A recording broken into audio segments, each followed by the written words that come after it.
നാളെ മുതൽ 6 മണിക്ക് അലാറം വെച്ച് കിടന്ന് ഉറങ്ങി എണീറ്റണം കേട്ടാ. രാവിലെ എന്ത് പണിയാ ചെയ്യണ്ടേ? ഓരോന്നോരോന്നായി ഇവനോട് തുടങ്ങാൻ പറ രാജു. ആദ്യം ക്ലീനിങ്. വാ വാ. ജനിപ്പിച്ച അമ്മയുടെ ശാപം അവൾക്ക് കിട്ടിയിരിക്കുന്നെ, അവൾ അനുഭവിക്കണം. രാധമ്മ എന്ന അമ്മയെ കുറിച്ചാണ് നീ പറഞ്ഞെങ്കിൽ അത് തെറ്റാ. രാധമ്മ ആരെയും ശപിച്ചിട്ടില്ല. ആ ശ്രീലക്ഷ്മിയെ കുറിച്ച് ഞാൻ എന്തു പറഞ്ഞാലും അച്ഛൻ എന്റെ നേരെ ചാടിക്കടിക്കാൻ വരുന്ന എന്തിനാ? എടീ, നീയും അവളും ഏറ്റ മകളായതുകൊണ്ടാ. പ്രിയേച്ചി, ആ ശ്രീലക്ഷ്മി അല്ല, നമ്മുടെ ശ്രീലക്ഷ്മി. അവള് നമ്മുടെ ശ്രീലക്ഷ്മി അല്ല. എന്നാര് പറഞ്ഞു? അവൾ ഈ വീടിനോടും നമ്മളോടൊക്കെ കാണിച്ചത് അങ്ങനെയാ. അതുകൊണ്ടാ നമ്മുടേതല്ലെന്ന് എനിക്ക് തോന്നിയ. അത് വിട്ടുകള പ്രിയേച്ചി. സ്വന്തം കുഞ്ഞ് വയറ്റിൽ വെച്ച് മരിച്ചു പോയപ്പോ അതിന് ഉത്തരവാദി രാധമ്മയാണെന്ന് തെറ്റിദ്ധരിക്കപ്പെട്ടപ്പോ മനുഷ്യനല്ലേ, പലതും പറഞ്ഞെന്നിരിക്കും. മനുഷ്യർക്കല്ലേ ചേച്ചി മനുഷ്യരോട് ക്ഷമിക്കാൻ പറ്റൂ. നീ എന്നോട് പല പ്രാവശ്യം ഞാൻ നിന്നോട് പറഞ്ഞതാ, ഋതുമോളോട് നിന്റെ ഭരണമൊന്നും വേണ്ടെന്ന്. ഇനി ഞാൻ വാക്കുകൊണ്ടായിരിക്കില്ല പ്രതികരിക്കണേ, ചെവിക്കുച്ചേനെ അടിച്ചു പൊളിക്കും. ഒന്ന് കിട്ടിയാലേ അവൾ അടങ്ങൂ.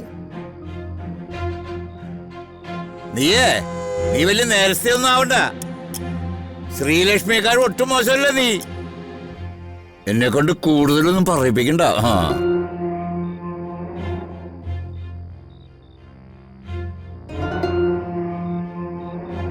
എന്റെ മോളിപ്പോ നല്ല കുട്ടിയായി, അമ്മയുടെ സുന്ദരി കുട്ടിയായി.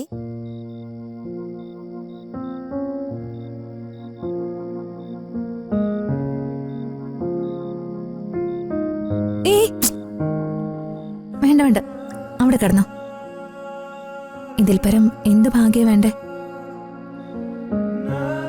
കണ്ടിട്ട് എനിക്ക് തന്നെ അസൂയ തോന്നുന്നു.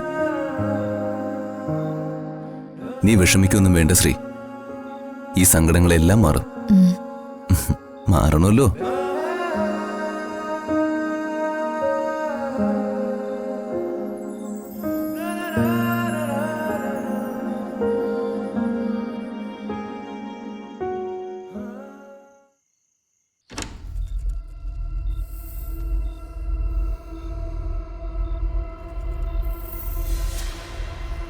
ദീപകേ,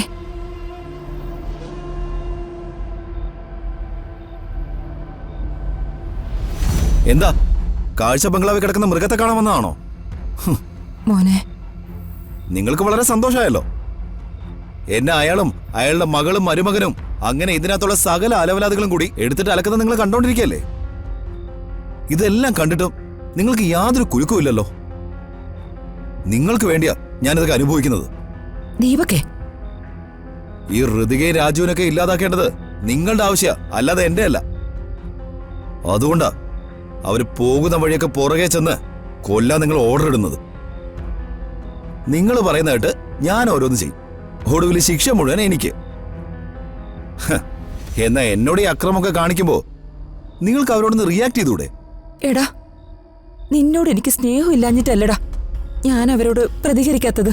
പിന്നെന്താ, ആങ്ങളെ വലിയ ഓമനാണല്ലോ. മകനെ പ്രതാപ ചക്കരക്കെന്നാണല്ലോ ആ കിളവനെ വിളിക്കുന്നത്. ചേച്ചി ചേച്ചിന്ന് അയാളും വിളിക്കുന്നു. എന്നാ ഇത്രയും സ്വാധീനമുള്ള ആ ആങ്ങളയോട് എന്നോട് ഈ ക്രൂരത കാണിക്കുമ്പോ നിങ്ങൾക്ക് വാ തുറന്നൊന്ന് എതിർത്തൂടെ? ഒറ്റ പ്രാവശ്യെങ്കിലും. നിനക്കേ പ്രതാപന്റെ സ്വഭാവം അറിയാഞ്ഞിട്ടാ. ഞാൻ ആ സമയത്ത് നിന്നെ സപ്പോർട്ട് ചെയ്ത് സംസാരിച്ച നമ്മൾ രണ്ടുപേരും ഒരുമിച്ച് ഇവിടുന്ന് പുറത്തു പോയേണ്ടി വരും. അവര് നമ്മളെ രണ്ടുപേരും പിടിച്ച് പുറത്താക്കും. എന്തിനാ ഞാൻ ഇതിനകത്ത് തല്ലുകൊണ്ട് കിടക്കുന്നേ? സ്വസ്ഥത കിട്ടുന്ന സ്ഥലം ഏതാണെന്ന് നോക്കി അങ്ങോട്ട് പൊയ്ക്കൂടെ? അങ്ങനെ വിഡ്ഢികളായിട്ട് ഇവിടുന്ന് ഇറങ്ങി പോകാനാണോ നീ പറയുന്നേ? എടാ, ഈ സ്വത്ത് മുഴുവൻ എനിക്ക് കിട്ടണം, അല്ലാതെ ഞാൻ ഇവിടുന്ന് പോവില്ല. നീ എങ്ങനെയെങ്കിലും കുറച്ച് ദിവസം കൂടി എല്ലാം സഹിച്ച് ഇവിടെ നിൽക്കടാ. നിന്റെ കഷ്ടപ്പാടിനുള്ള പ്രതിഫലം ദൈവം ഉടനെ തരും. ഇവരൊക്കെ എതിർത്താ നിനക്ക് അനന്തം പിള്ളയുടെ മോളെ വിവാഹം കഴിക്കാൻ വലിയ പാടാ. അതുകൊണ്ട് നീ ഇതൊക്കെ ഒന്ന് സഹിക്കേ. എടാ, ഈ അമ്മ നടത്തി തരും നിന്റെ കല്യാണം ഒട്ടും വൈകാതെ. ആ അനന്തം പിള്ളയുടെ മകളെ എല്ലാവരെയും സാക്ഷിയാക്കി നിന്നെ കൊണ്ട് ഞാൻ കല്യാണം കഴിപ്പിച്ചിരിക്കും. എടാ, ഇത് അമ്മയുടെ ഉറപ്പാ.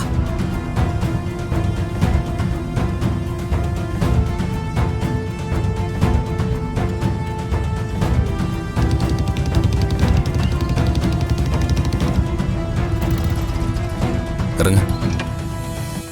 നമ്മുടെ അടിമക്കണ്ണ് എഴുന്നേറ്റ് കാണുമെന്തോ. അവ ഓർക്കാണെങ്കിൽ ഒരു കൂടെ വെള്ളം കോരി അവന്റെ തലയ്ക്ക് വെക്കും. ഋതു, മനുഷ്യപീഡനം അധികം വേണ്ടട്ടോ. പരമദുഷ്ടനാണെങ്കിലും അവനൊരു മനുഷ്യനല്ലേ. മനുഷ്യനോ? ഇവനോ? ഇവനും ഇവന്റെ അമ്മയും മനുഷ്യകുലത്തിൽപ്പെട്ടവരൊന്നും അല്ല, നരഭോജികളാ. വാ.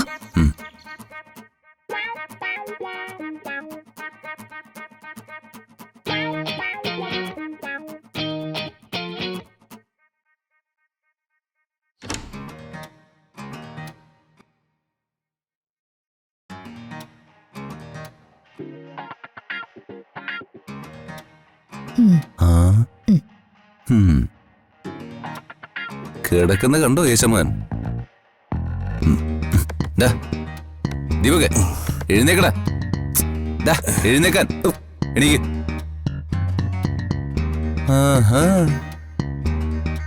സുഖിച്ച് താമസിക്കാനേ ഇത് ഒഴിവുകാല വസതിയൊന്നും അല്ല. എഴുന്നേറ്റ് പണിയടാ. സോറി, ഞാനൊന്ന് ഉറങ്ങിപ്പോയി. നാളെ മുതല് 6 മണിക്ക് അലാറം വെച്ച് കിടന്ന് ഉറങ്ങി എണീറ്റോണം കേട്ടാ. രാവിലെ എന്ത് പണിയാ ചെയ്യണ്ടേ? ഓരോന്നോരോന്നായി ഇവനോട് തുടങ്ങാൻ പറ രാജു. ആദ്യം ക്ലീനിങ്. ആ, വാ വാ വാടാ. പിടിക്ക പിടിക്കടാ. എന്നാ തുടങ്ങിക്കോ. നടക്കടാ.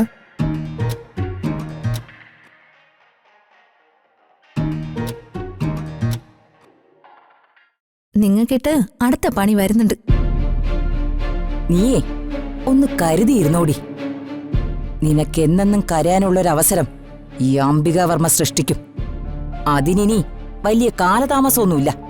അത്തരം സ്വപ്നമൊക്കെ കാണുന്നത് നല്ലതാ, ആശ്വാസം കിട്ടും. രണ്ടുപേരും അവിടെ നിന്ന് നിന്നേ. നിക്ക് രാജു, എന്റെ സ്വന്തം അമ്മായിയല്ലേ നിക്കുന്ന. അവർക്ക് എന്തോ പറയാനുണ്ട്. റെസ്പെക്ട് ചെയ്യേണ്ടവരെ റെസ്പെക്ട് ചെയ്യാതിരിക്കാൻ പറ്റുമോ? അത് ശരിയാ. അതൊരു ഇത് പറഞ്ഞു ശരിയാ. നമുക്ക് ഇവരോടുള്ള ബഹുമാനെ ഈയിടെയായിട്ട് തീരെ കുറവാ. എന്തായാലും പറയാനുള്ളത് എന്താണെന്നൊന്ന് കേട്ടുകളയാം. നീയൊക്കെ നിന്റെയൊക്കെ ശവക്കുഴി സ്വയം തോണ്ടുവാ. ഞാൻ ക്ഷമിച്ച് ക്ഷമിച്ച് പിന്മാറും തോറും നിങ്ങള് പുറകെ നടന്നെന്നെ ദേഷ്യം പിടിപ്പിക്കാ. ഓ, അങ്ങനെയാണോ? അങ്ങനെയാണെങ്കിൽ ഞങ്ങളാ തെറ്റുകാര്. ശരിയാ.